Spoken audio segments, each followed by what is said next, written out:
Pagbasa mula sa aklat ni Sirach. Anak, kung nais mong maglingkod sa Panginoon, humanda ka sa mga pagsubok. Maging tapat ka at magpakatatag. Huwag kang masisiraan ng loob sa panahon ng kasawian. Manalig ka sa Panginoon at huwag kang lalayo sa Kanya upang ikaw ay parangalan sa katapusan ng iyong buhay. Tanggapin ang anumang ipagkaloob niya sa iyo. Tiisin mo ang kabiguan kahit ano ang mangyari. Kung ang ginto ay dinadalisay sa apoy, ang banal ay sinusubok ng Panginoon sa apoy ng paghamak. Magtiwala ka at tutulungan ka niya. Mamuhay ka sa katuwiran at umasa sa Kanya.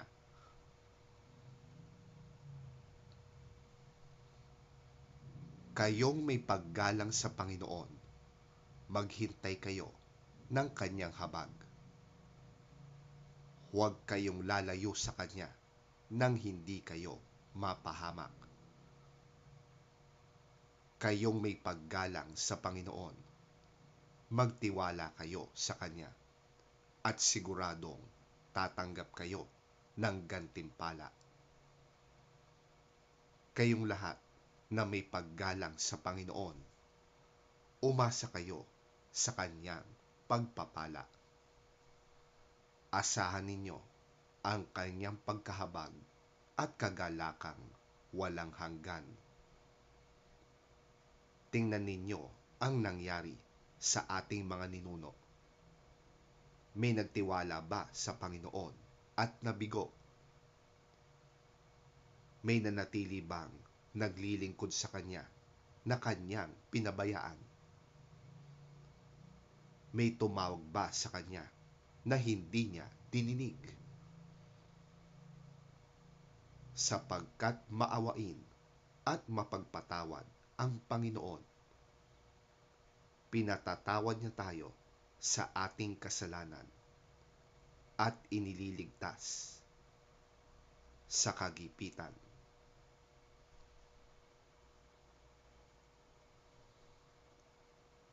Ang salita ng Diyos. Salamat sa Diyos.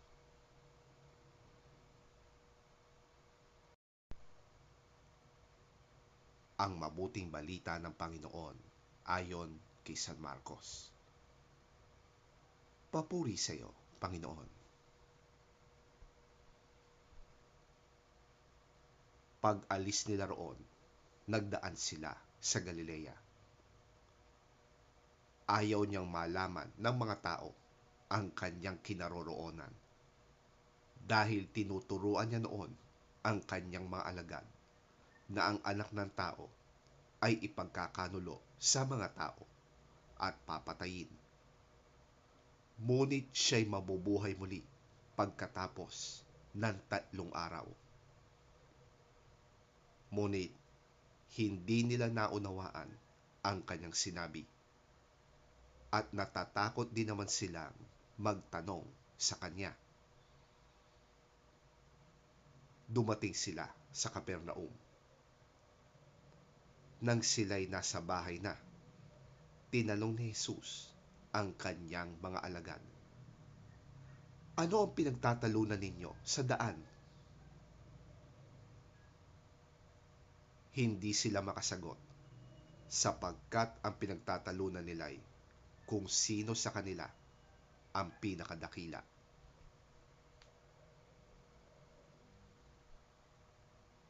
Naupo si Jesus, tinawag ang 12 at sinabi sa kanila, "Ang sino mang nagnanais maging una ay dapat maging huli sa lahat at maging lingkod ng lahat." Tinawag niya ang isang maliit na bata at pinatayo sa harapan nila. Pagkatapos, kinalong niya ito at sinabi sa kanyang mga alagad, "Ang sino mang tumatanggap sa isang maliit na batang tulad nito, alang-alang sa aking pangalan, ay tumatanggap sa akin. At ang sino mang tumatanggap sa akin, ay hindi lamang ako ang kanyang tinatanggap, kundi pati na rin ang nagsugo sa akin."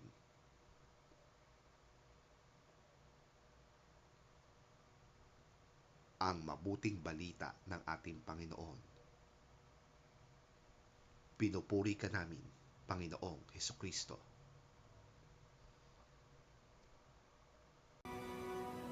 They left that place and passed through Galilee. Jesus did not want anyone to know where they were because he was teaching his disciples.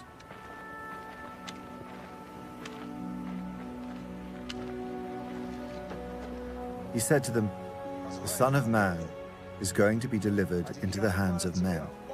They will kill him, and after 3 days he will rise." But they did not understand what he meant and were afraid to ask him about it.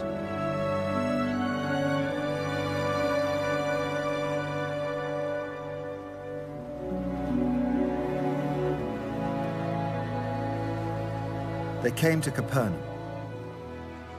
When he was in the house, he asked them, "What were you arguing about on the road?" But they kept quiet because on the way they had argued about who was the greatest. Sitting down, Jesus called the 12 and said, "Anyone who wants to be first must be the very last and the servant of all." He took a little child, whom he placed among them. Taking the child in his arms, he said to them, "Whoever welcomes one of these little children in my name welcomes me. And whoever welcomes me does not welcome me, but the one who sent me."